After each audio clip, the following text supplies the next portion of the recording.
இந்த வீடியோ பாருங்க. பாட்டுக்கே ராசா சிங்கம் என்ன பண்ணுச்சான், நிறைய கூப்பிட்டு சிங்கம் சொல்லுது தலைவருக்கு வைத்த பதிக்கு இது போய் சாப்பாட்டுக்கு ஏற்பாடு பண்ணுச்சு.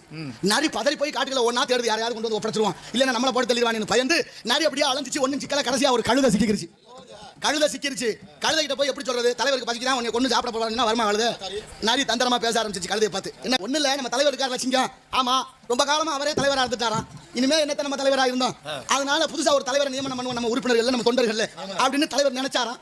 அப்புறம் யாரை ஏற்பாடு பண்ணலாம்னு யோசிச்சாரு. ரொம்ப நேரம் யோசிச்சால உங்க பேர் ஞாபகத்துக்கு வந்துருச்சு தலைவருக்கு. அதனால உங்களை தலைவராக்குன்னு சொல்லி என்னை கூட்டிட்டு வர சொன்னாருன்னு சொல்ல கழுதை நம்பிருச்சு. தலைவர் பதவி இல்ல சும்மாவா, உடனே கழுதை நம்பி நரியோட பின்னாலே வந்துச்சு. பசியில இருந்த சிங்கம் எட்டி தாவிச்சுல, கழுதை பயந்து ஓட ஆரம்பிச்சு. கழுதை காது ரெண்டு பிச்சுக்கிச்சு.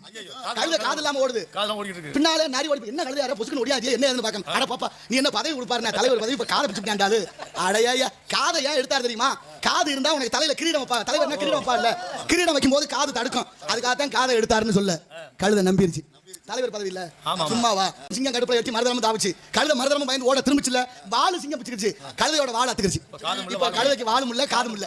ஓடுன கழுதை பின்னாலே போய் நரி சொல்லுது, என்ன கழுதை துப்பு கட்ட கழுதை சொல்லி பச்சு கேட்க மாட்டேங்க, ஒடியாந்துக்கிட்டே இருக்கேன். அட பையா முதல்ல காது போச்சு, இப்ப வால் போச்சு, இருக்கிறது உயிர் ஒண்ணுதான், அதை விட்டு தாழ சொல்லியாச்சு.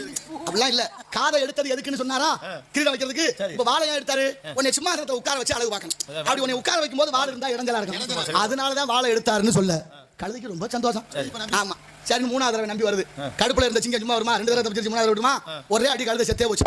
கழுதை சொல்லி முடிச்சிருச்சு. கழுதை செத்ததுக்கு அப்புறம் நரிக்கிட்ட சொல்லுது சிங்கம், தூக்கிட்டு போ, தோலை உரிச்சு சுத்தம் பண்ணி ஈரல் தாம்பரங்க குடல் அந்த தலையில இருந்து நாக்கு மூளை எல்லாத்தையும் பக்குவமா கொண்டு வா அப்படின்னு சிங்கம் உத்தரவு ஓடிச்சு. கழுதை தூக்கிட்டு போய் நரி எல்லா வேலையும் செஞ்சு உரிச்சு எல்லாத்தையும் வச்சுட்டு கழுதைக்கு இந்த மூளையை பூரா நரி தின்னுட்டு பாக்கி எல்லாத்தையும் கொண்டு வந்து சிங்கத்துக்கிட்ட வச்சுச்சு. சிங்கம் பாக்குறேன், குடல் இருக்கு, ஈரல் இருக்கு, தாம்பரங்கா இருக்கு, நாக்கு இருக்கு, எங்கடா மூளையை காணுமேனு கடிச்சு. நரி லேசா சிரிச்சிச்சு. ஏன்டா சிரிக்க, கழுதைக்கு எங்க மூளையை காணுமேனுச்சு. நரி சொன்னிச்சு, மூளை இருந்திருந்தா 3 தடவை என் பேச்சை கேட்டு வாங்கிட்டு வந்து ஜாகுமா கழுதுச்சு.